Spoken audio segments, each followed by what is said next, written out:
Na minha conta, isso aí ia me render uns 10, 15 mil votos, no mínimo, com total tranquilidade. Ninguém sabe que foi Ivan Leite que fez essa lei. Você continuava romântico aí. Eu continuava romântico e, graças a Deus, continuo romântico. Qual é a sua percepção em relação à gestão do prefeito Gilson? Eu fiz muitas críticas e continuo fazendo muitas críticas à administração dele. Eu acho que poderia ter sido muito melhor. Eu apanhei muito por causa disso. Sim. Teve passeata na rua João Pessoa, abaixo Fernando Collor, abaixo João Alves, abaixo Ivan Leite. Um evento que a presidente Dilma teve aqui e na época eu tive acesso a ela. Convidei, presidente, venha conhecer o São João de Estância, a capital brasileira do barco de fogo. Quando ela escutou barco de fogo, ela fez uma cara assim de estranheza. O que será esse barco de fogo? E depois ela perguntou ao Marcelo Deda o que era o barco de fogo. Ela ficou curiosa nisso aí. Então realmente é algo que atrai a curiosidade. Hoje, o que é que eu defendo? Que pelo menos deem direito a que cada eleitor possa votar em 2 deputados federais, 2 deputados estaduais, 2 vereadores. Por que isso? Porque aumenta o grau de escolha desse vereador. E de representatividade. De representatividade. E através da disputa dos vários pontos de vista é que se chega a um denominador o mais próximo daquilo que é o consenso geral para poder se governar fazendo aquilo que a população precisa.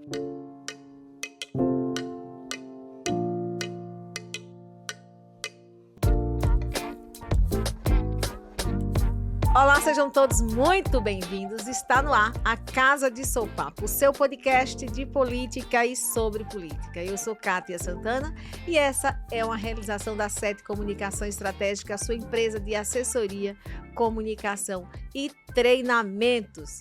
Direto da WG Produções, aqui nesse estúdio luxuoso, a gente recebe hoje ex-prefeito de Estância, ex-deputado estadual, um homem com muita história.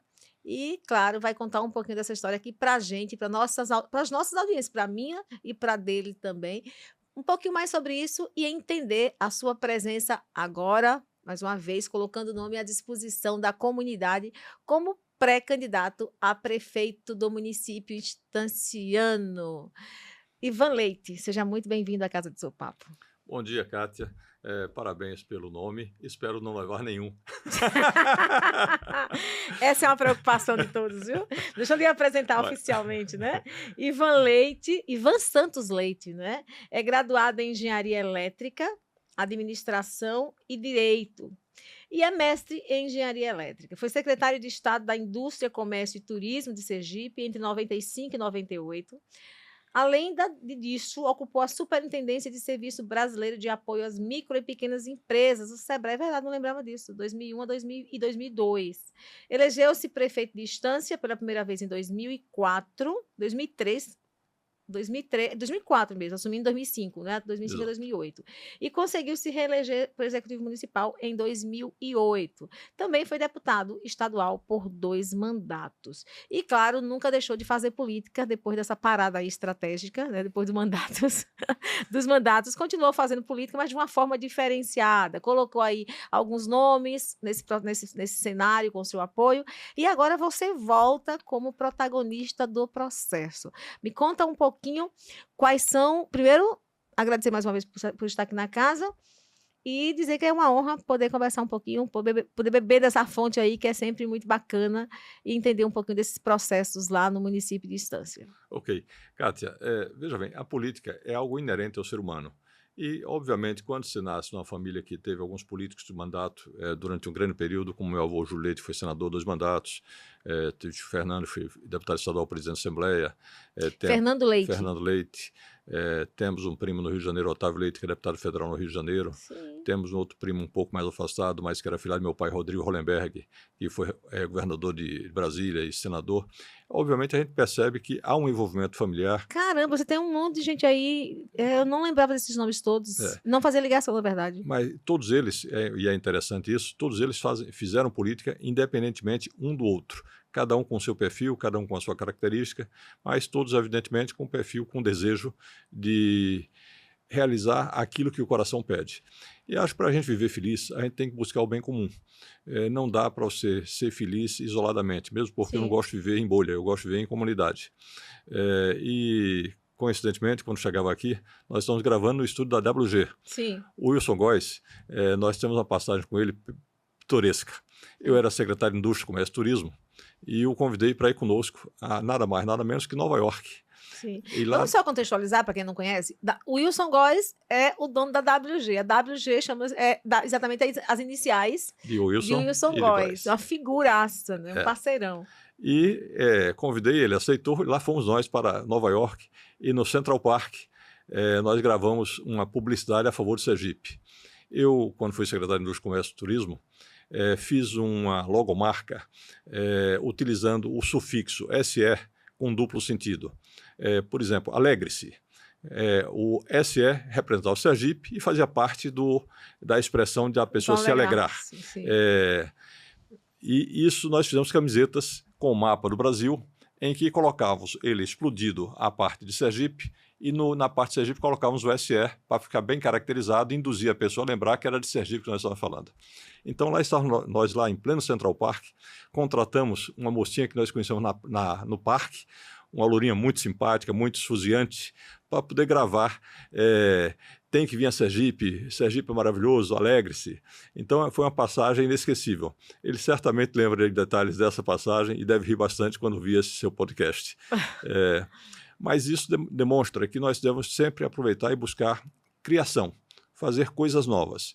Eu tive meu primeiro mandato como prefeito, já depois de ter sido deputado estadual, mas como deputado estadual, nós tivemos algumas inovações, Kátia. Por exemplo, o primeiro projeto de lei de minha autoria foi o número 2/91. E um detalhe também curioso é que não foi o número 1 por circunstâncias alheias à minha vontade e alheias da secretária que eu tinha contratado para ser minha assistente na Assembleia. Eu tinha dito a essa jovem, era o primeiro emprego dela, eu disse, olha, você vai de madrugada para a porta da Assembleia, eu quero que você seja a primeira pessoa a entrar, que eu quero que meu projeto de lei seja o número 1 da minha gestão, da minha legislatura. E ela fez isso.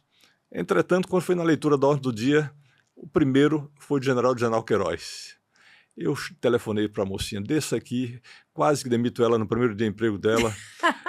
E ela me disse, doutor, eu fui a primeira a entrar. Entrei, tenho certeza, estava tudo fechado. Mas o general já era deputado reeleito, já era ex-governador e era uma pessoa especial. E era uma pessoa muito especial, de quem aprendi muito e gosto muito. Até hoje guardo boas recordações dele. Mas ele tinha dado a entrada previamente, antes mesmo de ter sido aberto.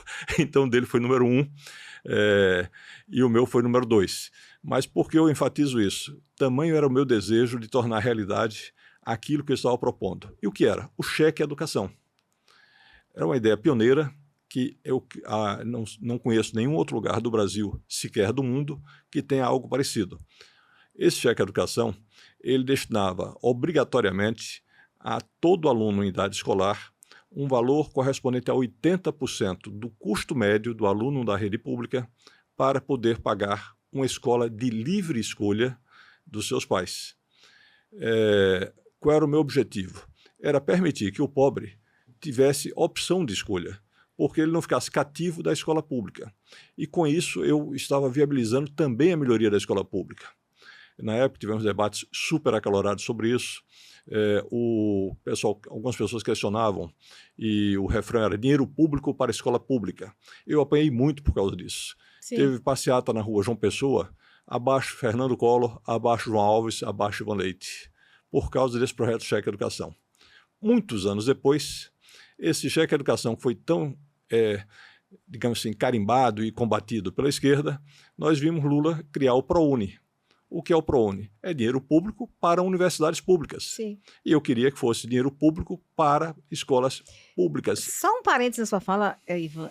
Lembro de José Carlos Machado, que foi deputado federal, deputado estadual. Ele também tem essa tese de que, por exemplo, é muito mais saudável, é muito mais lucrativo você pegar as escolas particulares e colocar alunos da escola pública nelas, do que ficar construindo escolas que não tem, de fato, a estrutura necessária para esse aluno. Além de garantir uma educação muito mais qualificada, né, você tira esse aluno da dificuldade concreta que ele tem de acessar uma matrícula, às vezes, de chegar a uma escola, porque às vezes depende de um transporte, depende de uma série de coisas. E esse cheque educação também acaba vindo nessa mesma perspectiva, né? Isso era pioneiro e realmente o objetivo é dar também opção de escolha da parte de orientação pessoal de vida, porque um pai que é evangélico certamente prefere colocar o seu filho em uma escola com a tendência à orientação evangélica. Um pai que é católico pode querer colocar no salesiano, no diocesano. Um pai que é conservador, no Colégio Salvador. Alguém numa escola tipo Lia Montessori, fosse várias Piaget, seja que tipo de educação a pessoa quisesse, daria liberdade de escolha. E por que é que eu falo que também melhoraria a escola pública? Primeiro, porque eu criaria uma economia. Como é essa economia? Ora, se o que ele iria receber era 80% do custo da escola pública, obviamente o custo dele era menor do que na escola pública. Sobraria mais dinheiro no Estado para realizar a educação. E se eu fosse professor, o que iria acontecer? No primeiro ano, certamente haveria uma demanda de migração da escola pública para a particular. Limitada por quê? Pela quantidade de vagas existentes, porque as escolas não estariam aptas a receberem aquele enxame de alunos que iriam querer. Então, obviamente, ficaria limitado a quantidade. No ano seguinte, as escolas particulares ampliariam a sala de aula. Então, iria migrar mais uma parte. Nos anos subsequentes, eu, professor, chamaria meu colega e dizia, olha, ou nós melhoramos isso aqui, ou perderemos nossa força de trabalho. O desemprego não seria o caso, porque há estabilidade funcional. Mas tenderia também a criar uma competição em qualidade, porque os professores, via de regra, eles são tão capacitados ou até mais capacitados que muitos da rede particular. Entretanto, falta uma motivação porque há uma certa acomodação, há um certo desestímulo, então motivaria isso. Sim. E nós chegamos a ver também, na época, algumas criações parecidas que motivavam isso. O Banco do Brasil, se não me falha a memória, criou associações de funcionários que formavam escolas próprias, cooperadas, para os próprios filhos dos funcionários poderem lá estudar, demonstrando o desejo de investir na área da educação. Então, isso foi algo pioneiro. Na época, o meu projeto foi combatido de várias formas, foi um ano de tramitação, eu apanhando a doidada, e mas lutando, consciente que estava querendo fazer o bem. E teve uma jovem advogada da Assembleia, recém-ingressa na Assembleia, que quase também passa por uma situação difícil para ela, porque ela defendeu que o meu projeto era constitucional. Porque algumas pessoas não, o deputado estadual não pode criar despesa. Sim. Mas aí eu argumentava que eu não estava criando despesa, eu estava reduzindo a despesa. Já que a despesa para existente, o Estado teria que gastar 100% do valor. Ela deu um parecer concordando com essa minha tese. Sim. E houve um questionamento, e realmente esse questionamento procede, de que quem tinha que decidir se era constitucional ou não era um advogado, era sim a Comissão de Constituição de Justiça dos próprios deputados. Mas isso demonstra o quanto o assunto foi debatido, o quanto o assunto foi instigado. Eu recordo que depois da criação do ProUni, também teve o FIES, que não deixa de ser dinheiro público em escola particular. Eu entendo que o ensino fundamental tem que ser cuidado com muita atenção, porque é a base, é lugar comum a gente dizer isso, mas de fato é isso. Sim. Então, hoje nós teríamos uma quantidade de alunos nas universidades federais muito maior se tivesse sido implantado o cheque educação. E eu queria entender um pouquinho, você que foi gestor em 2 mandatos lá atrás, logo no início da década do ano 2000, quais são as dificuldades enfrentadas hoje? O que é que há de diferente da época que você foi candidato, tanto a deputado quanto prefeito, e prefeito especialmente, com agora? Veja bem, primeiro na parte da candidatura em si, os vícios eleitorais, eles continuam a existir de uma forma como sempre existiram no passado. Todas as eleições sempre tem alguns vícios, sempre tem algumas distorções que distorcem um pouco o real anseio popular e distorcem um pouco o perfil daquele que seria o ideal para governar.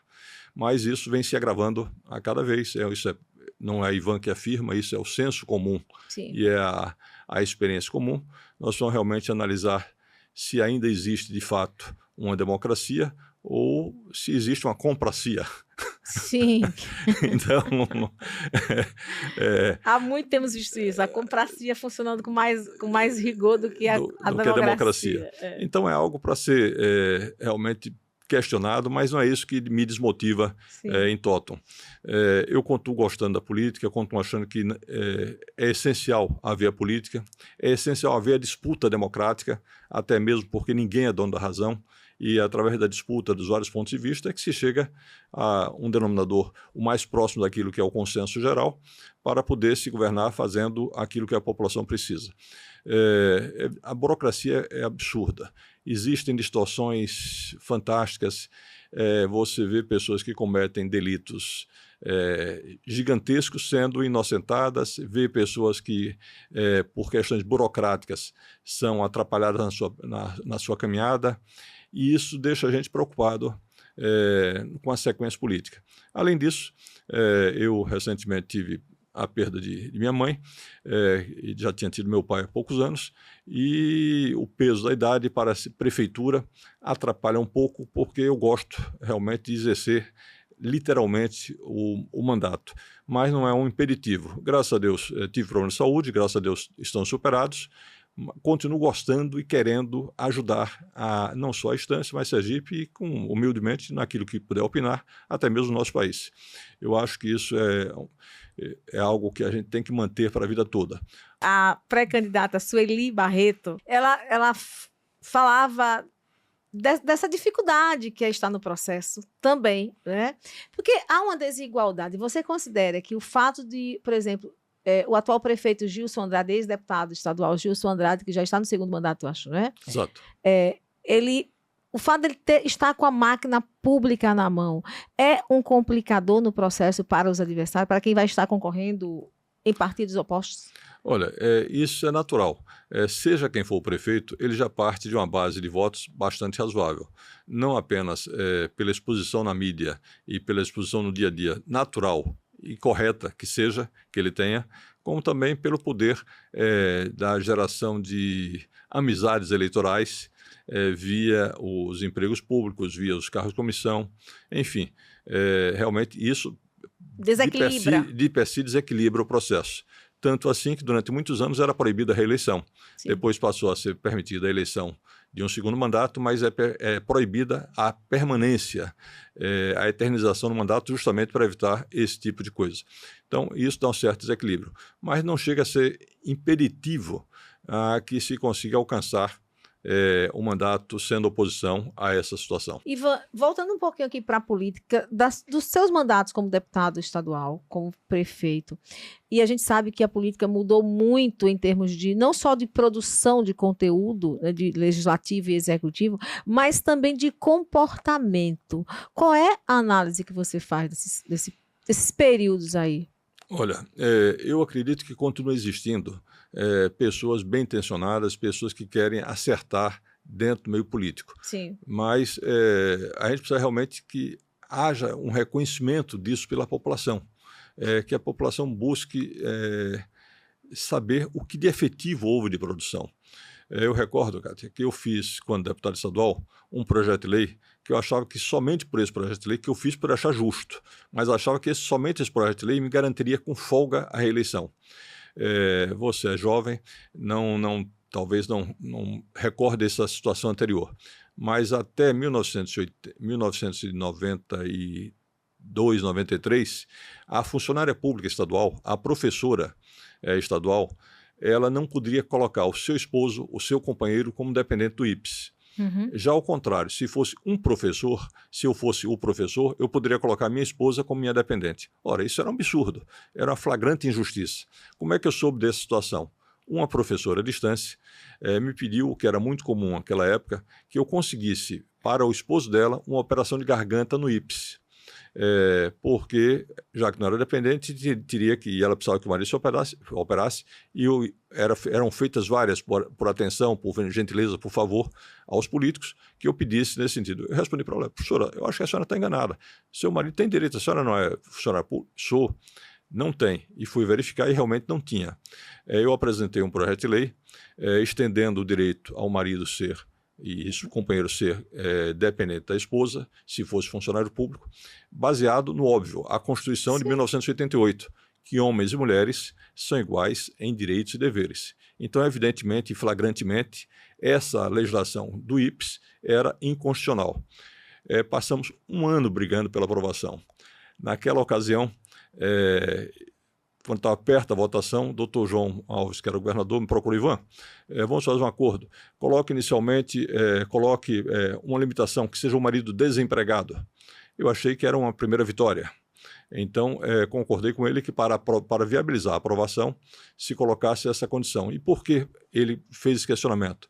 Porque o número de novos dependentes no IPS, o número de novas pessoas que estariam tendo esse direito no IPS ia aumentar estupidamente, já que o número de mulheres funcionários públicos estaduais era muito grande. Aí eu aceitei e conseguimos essa primeira vitória. Passou a ser o marido e a mulher cujo esposo ou companheiro estivesse desempregado. Sim.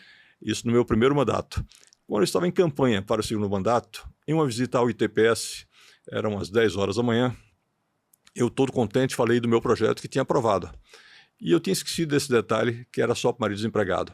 Uma das funcionárias do ITPS pediu a voz e disse, olha, o meu esposo foi usar essa lei e disseram que era só para desempregado. Eu disse, eita, tem razão.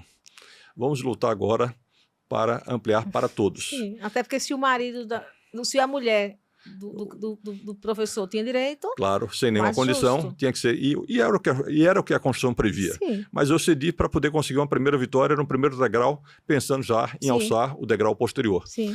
Eu voltei para a Assembleia, redigi o projeto de lei, ele foi lido no mesmo dia, em menos de um mês, e foi aprovado, ampliando esse direito para todas as mulheres funcionárias públicas terem seus esposos como dependente do IPS. Na minha conta, isso aí ia me render uns 10, 15 mil votos, no mínimo, com total tranquilidade. Ninguém sabe que foi Ivan Leite que fez essa lei. Você continuava romântico aí. Eu continuava romântico e, graças a Deus, continuo romântico. Eu brincava na época, uma coisa que hoje todo mundo já sabe, que já utiliza, nem sabe, mas que foi um deputado que fez, a questão do Vale Transporte. Teve um deputado federal que bolou o Vale Transporte para os trabalhadores, que é uma invenção genial, e ele foi candidato a presidente, ele passou a campanha todinha dizendo na televisão, eu fui o autor da lei do Vale Transporte, eu fui o autor da... E ninguém sabe o nome desse camarada. Por que isso? Porque o favor pessoal, a pessoa não esquece. Uma lei feita por alguém, dificilmente é lembrado, fica marcado no coração quem fez essa lei. Então, esse é um exemplo de uma atividade pessoal que eu me orgulho muito de ter feito isso em defesa das mulheres, mas que não rendeu, digamos assim, um resultado em votos na ocasião, que obviamente o objetivo era fazer o certo, Sim. mas claro que como político, para a gente se manter no mandato fazendo o certo, a gente precisa do voto. Perfeito. Aí lembrando de outra coisa também que foi uma luta muito grande, mas gostosa, foi a questão da meia entrada em cinema e casa de espetáculos. Essa meia entrada, Sergipe não tinha lei de meia entrada, era raríssimo no Brasil, se eu não me engano só tinha um estado que tinha essa lei de meia entrada, e eu apresentei o projeto dando a todo estudante o direito à meia entrada em cinemas e casas de espetáculos. Também passamos um ano lutando por isso. Tivemos muita gente contrária, porque contrariava alguns interesses. Sim. Nessa luta, curiosamente, quem foi meu parceiro nessa luta foi Márcio Macedo. Macedo, hoje ministro. Hoje ministro. Ele era presidente do DCE, da Universidade Federal do Sergipe. Ele, como presidente, eu apresentei o projeto na Assembleia, tive o apoio dele, tive o apoio do pessoal da UNAME, o apoio da UBS, o apoio de vários grupos estudantis. Fizemos um movimento gigantesco e conseguimos aprovar essa lei da meia entrada. Evidentemente, era uma outra lei altamente popular, altamente justa, que eu também esperava um retorno eleitoral Sim. expressivo. Que estudante nenhum ficava sabendo disso. Então, além da questão da comunicação, tem eu não sei se é desinteresse, mas a pouca percepção das pessoas em acompanhar mesmo o que os parlamentares fazem, não é, Ivan? A política ela não desperta, em especial nos jovens, ela não desperta uma curiosidade, ela não desperta uma atenção. Até mesmo porque, infelizmente, o que a gente mais escuta é político nenhum presta. Sim. Então, se político nenhum presta, para que ele vai perder tempo analisando? Mas essa é uma percepção equivocadíssima, totalmente, né? Porque mesmo que políticos não prestem, você precisa começar a prestar atenção no que tem que presta, porque sempre tem os que prestam. Né? E políticos são seres humanos como qualquer outro. Então nós temos seres humanos de todos os tipos lá na Assembleia, Sim. na Câmara Federal, nas câmaras de vereadores, no próprio Executivo. Então realmente tem que se analisar e escolher aquele que, na visão de cada um, menos esteja errado, se for o caso, Sim, mais que vote. Eu disse exatamente isso agora há pouco aqui. O político, independente de ser o presidente, sei lá, o vereador que seja, ele é fruto de uma sociedade. Ele nasceu numa família, ele teve uma construção social que vai para onde ele for. Né? Seja no parlamento, seja na advocacia, seja no jornalismo, seja na engenharia. Né? Então, esse ser humano aí vai estar nos cenários, independente de onde esteja, e vai se comportar como ela aprendeu. Exatamente. Então, é fruto do que aprendeu na vida e vai reproduzir por aí. Mas a gente precisa, como cidadão, ter esse olhar de atenção ao que cada um está fazendo, até para, na hora de escolher, saber por que eu vou votar em Ivan e não votar em Kátia, por exemplo. Eu vou votar em Ivan porque Ivan fez isso, isso, isso e isso, que foi benéfico para a sociedade. Essa comparação foi ruim, porque tem que escolher entre você e eu escolhi os dois. A propósito, isso aí me traz uma outra coisa interessante. Um raciocínio que eu tenho quanto às casas parlamentares que você pode eleger mais de... os eleitos são mais de um. Sim. Repare, Sergipe tem 8 deputados federais. Eu pergunto, se o voto... Não precisa dizer quem, obviamente, mas se o deputado federal em que você votou, se ele estiver eleito, a Câmara Federal, a bancada federal de Sergipe, lhe representa? Porque você vai ter 1 em 8. Em 8. Então, evidentemente, você não alcançou que a Câmara lhe defenda como um todo. O ideal, o que seria? Como vários conselhos de profissionais têm, se são 10 conselheiros, cada eleitor, cada advogado, cada jornalista pode votar em 10 nomes. Sim. O ideal é que você, como eleitora, pudesse votar em 8 nomes. Daí poderia votar em Kátia e poderia votar em Ivan. Sim. Então, mas isso é uma coisa interessante. E é uma boa discussão essa. Mas repare, é uma boa discussão e uma discussão inexistente. Eu venho insistindo nesse tema e ninguém discute isso. Por quê? Porque eu acho importante. Antigamente, com a contagem do voto manual, era impraticável você permitir que votasse um monte de gente. Hoje, o que é que eu defendo? Que pelo menos deem direito a que cada eleitor possa votar em 2 deputados federais, 2 deputados estaduais, 2 vereadores. Por que isso? Porque aumenta o grau de escolha desse vereador. E de representatividade. Né? Normalmente, cada cidadão como eleitor tem uma característica. Eu ouvi muito isso na campanha. Ivan, eu gosto muito de você, mas... Esse mas aí entrava. Meu filho foi operado por fulano, vou votar em fulano. Mas o síndico do meu prédio é boa gente pra caramba, vou votar em fulano. Cicrano é fazendeiro, também é a mesma área que meu, é criador de cavalo, vou votar em Cicrano. Fulano me deu R$100, vou votar no fulano. E até isso, e até dado o dinheiro, até mesmo um voto comprado, daria a quem vendeu o voto a liberdade de votar em outra pessoa por consciência. Perfeito. Então essa defesa, eu acho que é uma defesa que é totalmente válida ainda hoje e que poderia ser estimulada. Hoje, com a votação digital, com a contagem de votos digital, tanto a votação quanto a apuração dos votos, é perfeitamente possível isso. Algumas pessoas questionam. O senador já é assim, se são 2 vagas, Sim. Você pode votar em 2 nomes. Sim. Algumas pessoas questionam que isso só vale para a eleição majoritária. Não necessariamente. É só interpretar os 2 votos para deputado como se tivessem sido 2 pessoas a votarem. Manteria todo o critério de proporcionalidade de votos e seriam os 2 votos. Se eu tenho direito a 2 votos, mas acho que só vale o meu candidato, um único candidato, eu só voto em um. O outro fica em branco. Sim. Não era obrigatório votar nos 2. Era dado o direito de votar nos 2. Perfeito, perfeito. É uma boa discussão. E tem que se abrir esse diálogo, que eu acho que é fundamental para que se amplie mesmo essa representatividade nas casas legislativas. É bem bacana. Ivan, voltando para a instância, qual é a sua percepção sobre a gestão do Gilson Andrade, que foi deputado estadual? Lembro quando ele ganhou a eleição. Eu tinha um terreno lá na Bahia e eu vendi, porque ali virou um caos, né? Virou um caos. Eu lembro quando eu comprei, eu disse, vou vender. Eles, não venda não, que eu vou ser prefeito e vou melhorar aquilo ali. Pelo contrário, eu pagava IPTU mais caro no Abaís, num terreno sem infraestrutura nenhuma, do que aqui no Morro Balo, onde eu moro, para você ter uma ideia. Tinha uma taxa de serviço público inserida no IPTU, já vinha colado no IPTU, que você não tinha como se desvencilhar daquilo, e era absurdo. Tanto é que eu vendi. Eu comprei por 76 e vendi por 48, fazendo favor. A quem comprou me fazendo favor. Um terreno escriturado. De 800 metros, 700 metros da praia. Você imagine que realmente um belo terreno. Um belo terreno. Mas fica livre de um problema. Isso é complicado. É complicado. Mas me fala qual é a sua percepção em relação à gestão do prefeito Gilson. Olha, eu fiz muitas críticas e continuo fazendo muitas críticas à administração dele. Eu acho que poderia ter sido muito melhor. Ele foi meu vice-prefeito quando eu fui prefeito, não foi meu vice-prefeito no primeiro mandato, não foi meu vice-prefeito na reeleição, por um problema do partido dele, senão teria sido tranquilamente. Mas, infelizmente, eu acho que ele, como deputado estadual, que foi deputado estadual, eu era prefeito, ele prejudicou muito a Estância ao ser oposição ferrenha a Marcelo Deda, brigando o tempo todinho, Marcelo Deda querendo uma aproximação com a gente, querendo ajudar, e realmente ele batendo muito em Marcelo Deda na Assembleia. Então, eu tenho realmente muitas restrições à conduta política dele. Mas isso não significa que, por ele estar apoiando uma pessoa que é também meu amigo... Quem é o... André Graça. André Graça foi meu secretário de Agricultura durante praticamente os 8 anos. Então, e é uma pessoa com quem eu tenho um vínculo anterior a isso, de amizade de garoto, amizade familiar, muito grande.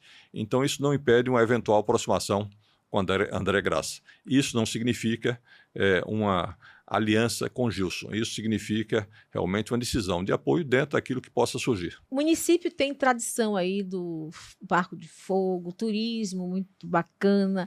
Como é que tem sido esse trabalhar nesses segmentos que indiscutivelmente geram emprego, geram renda, se bem estimulados? Como é que tem sido isso? Olha, o Estância, ela tem a felicidade de ter 3 codinomes. Um é o berço da cultura sergipana, justamente por ter sido lá onde surgiu o primeiro jornal, o Recomprador Sergipense, do estado de Sergipe. Um segundo nome dado por Dom Pedro II, que é Estância Jardim de Sergipe, e um terceiro que é a Estância Capital Brasileira do Barco de Fogo, que na minha gestão foi uma criação do meu secretário de Cultura, Luiz Carlos Santi, foi ele quem bolou essa frase, e nós divulgamos essa frase ao extremo, porque realmente é uma coisa que atrai como peculiaridade. Sim. Eu tive um episódio em um evento da Petrobras aqui em Sergipe, eu não recordo agora se era um evento que a presidente Dilma teve aqui. Sim. E na época eu tive acesso a ela e convidei o presidente, venha conhecer o São João de Estância, a capital brasileira do barco de fogo. Quando ela escutou barco de fogo, ela fez uma cara assim de estranheza, o que será esse barco de fogo? E depois ela perguntou ao Marcelo Deda o que era o barco de fogo, ela ficou curiosa nisso aí. Então realmente é algo que atrai a curiosidade. E turista é isso, o turista vai atrás de coisas curiosas, coisas pitorescas. De viver experiências. Viver experiências. Agora nós estamos em pleno período junino, certamente é um período interessante para se visitar a Estância, para conhecer essas atrações. Quando nós estivemos na prefeitura durante os 8 anos, nós estimulamos muito a criação das quadrilhas. Tinham 24 quadrilhas juninas, 12 de um primeiro grupo, 12 de um segundo grupo. Tínhamos mais de 20 batucadas também no município, estimulando muito a cultura local. Hoje diminuiu bastante esse incentivo, as quadrilhas praticamente não existe incentivo, as batucadas também está muito pouco, mas, e esse é um outro pecado, digamos assim, que está sendo cometido, as festas juninas, elas que atraem muita gente, deixaram de ser pela atração local, pelas características local, passaram a ser pelo show de renome nacional que você paga para trazer. É gravíssimo isso, né? Quando eu fui prefeito, dia 24, que era o dia principal de São João, uns 2 anos, eu não coloquei atração nenhuma no forródromo. Aí Ivan, você está louco? Eu disse, não estou louco. Eu não vou fazer uma contratação no show por um valor absurdo para competir com Aracaju, competir com Diaroba, competir com outros municípios, trazendo... se fizer um show pequeno, vai estar vazio. Então a gente optava por fazer uma coisa bastante simples na praça do que fazer um evento gigantesco. Racional isso. Então, e nós fizemos isso várias vezes. Tivemos shows de renome, claro, mas nós procuramos datas em que eles não estivessem a um custo tão alto quanto naqueles piques de eventos juninos São Pedro. Mas 2026 está logo ali, a gente brinca que faz-se campanha 2 anos, 3, 4 eleições antes, pensando na próxima, na futura. 2026, há um burburinho aí de que você pode ser pré-candidato ao Senado da República. Passou isso pela sua cabeça? Como é que está isso? Olha, obviamente esse é um sonho de Ivan, ser senador. Esse sonho de Ivan, eu acho que passou o momento. Pode voltar a surgir um outro momento, mas não é um momento que eu esteja de imediato no radar. Pensando nisso. Mas é evidente que pode ser. Eu continuo gostando de participar, continuo gostando de estar fazendo alguma coisa para atuar. E esse gostar, alguns amigos até dizem, Ivan, suas sugestões são muito interessantes. Você precisa realmente ser candidato para colocá-las em prática. Mas eu não, digamos assim, não sou ciumento a ponto de algumas ideias que eu tenho de ficar para mim e dizer, olha, só quero que isso seja implementado se for por meu intermédio. Então eu continuo desejoso de continuar a dar uma colaboração. Como será essa colaboração? se será apenas escrevendo poemas na margem do rio Piauitinga, do rio Piauí, lá no Crasto, ou se será efetivamente participando da vida política ativamente, em qualquer cargo que seja. Muito bem. E vou agradecer por sua participação aqui na Casa de Sopapo. Foi um prazer enorme bater esse papo com você. Conhecer um pouco mais. Aliás, eu conhecer não só eu, mas a nossa audiência conhecer um pouco mais de você. Fico muito feliz. E, como você falou muito do turismo, recordo que quando nós estivemos aqui como secretário de Estado, nós trouxemos para Sergipe a BNTM, Sim. Brasil National Tourism Market, alguma coisa que o valha, que era o maior evento turístico nacional naquela ocasião, com mais de 1.000 agentes de turismo de todo o Brasil participando aqui desse evento para tornar Sergipe conhecido. O turismo, sem dúvida, é algo que a gente precisa estimular, precisa continuar lutando. E é desafiador, né? Desafiador. E Estância, em particular, tem um problema muito sério, que é a questão legal de utilização das praias, que isso realmente precisa também de ou alterar a legislação ou que se consiga esclarecer a interpretação judicial para que a região das praias não continue prejudicada como atualmente se encontra. Beleza, agradecer mais uma vez. Muito obrigada por estar na Casa de Sopapo, sem sopapo, você viu, né? É um prazer, realmente fiquei feliz. Ao contrário de sopapo, com esse sorriso alegre, a gente fica muito feliz de ter participado. Mas você obrigado. Do bem não tem muito sopapo. Né? Quando Obrigado. Você do bem não dá para ter sopapo, sabe, André? Sopapo é para quando a pessoa vem aqui que vai contar história, né, mal contada, aí tem que ter sopapo, senão não dá. A você que nos acompanha até aqui, muito obrigada pela companhia. Não esqueça, a Casa de Sopapo está em todas as redes sociais e este episódio você já acompanha aí pelo Spotify e pelo YouTube. Não esqueça, a Casa de Sopapo é construída a várias mãos, inclusive a sua. Então, direto da WG Produções, eu, Kátia Santana e Ivan Leite, aí inteiros para você aproveitar, compartilhar, curtir, comentar e engajar muito mais a casa. Grande abraço e até o próximo episódio.